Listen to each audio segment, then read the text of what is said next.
Welcome back to CWW7 News. This is Evangelist Dina, and I have a report here that a U.S. general is calling for a preemptive strike on North Korea.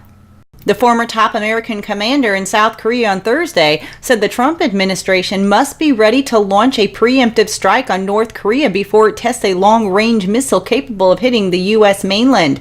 I don't think any talking, any diplomacy is going to convince Kim Jong-un to change, says retired Army General Walter Sharp. Should North Korea put a missile such as the three-stage Torpedo 2 on the launch pad and the U.S. was unsure whether it carried a satellite or a nuclear warhead, the missile should be destroyed, said Sharp. The U.S. also must be ready to respond with overwhelming force if North Korea retaliated. If Kim responds back after we take one of these missiles out, that there is a lot more coming his way, something he will fear. I think we're to that point that we need to have that capability. I am to that point, he said, adding that the U.S. could not risk relying solely on anti-missile defenses to counter North Korean long-range missiles. Sharp spoke at a panel discussion on challenges from North Korea at an all-day forum sponsored by the Center for Strategic and International Studies in Washington, D.C. on the national security issues that will confront President-elect Donald Trump. Others on the panel, while sharing Sharp's concern about the North Korean nuclear threat,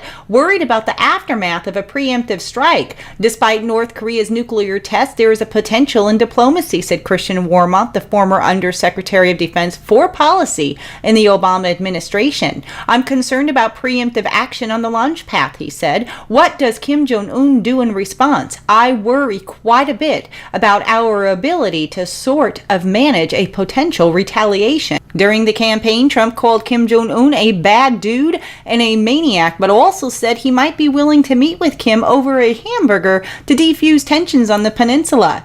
The panel discussion came a day after the UN Security Council imposed new sanctions on North Korea aimed at cutting its export revenues. The latest sanctions were in response to the country's fifth and largest underground nuclear weapons test, which occurred in September. The Express is reporting that Kim Jong-un could launch an attack within months to test Donald Trump. Commander of the 8th Army Thomas Vandell issued the chilling warning on Tuesday, claiming the secretive regime led by brutal despot Kim Jong-un could launch an assault within 2 months of Donald Trump entering the White House. He said the communist regime could seek to test the waters of the outspoken billionaire's presidency.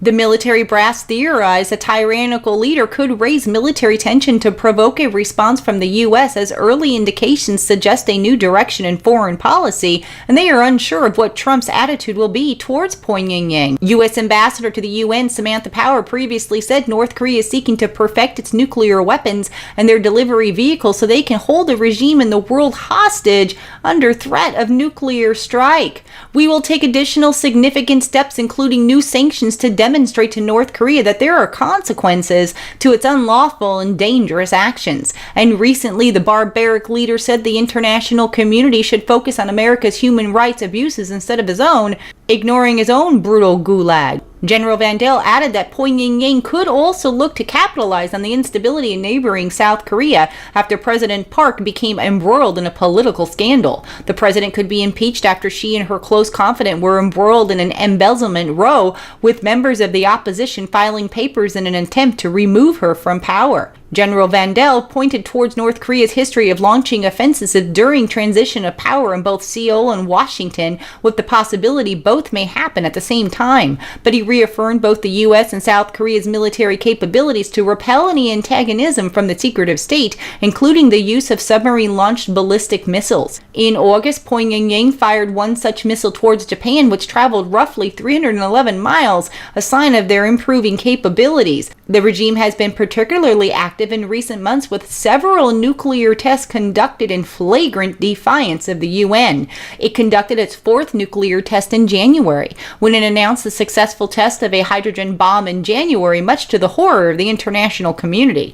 This was followed in March by the shock announcement that they had created a nuclear warhead small enough to be mounted on a ballistic missile. In a statement, Pyongyang said it could now produce at will as many as it wants, a variety of smaller, lighter, and diversified nuclear warheads of higher strike power. Wars and rumors of wars. If anybody would start World War III, it would be that tyrant in North Korea. I'll keep you guys up to date as reports come in, but stay tuned for my next breaking news alert.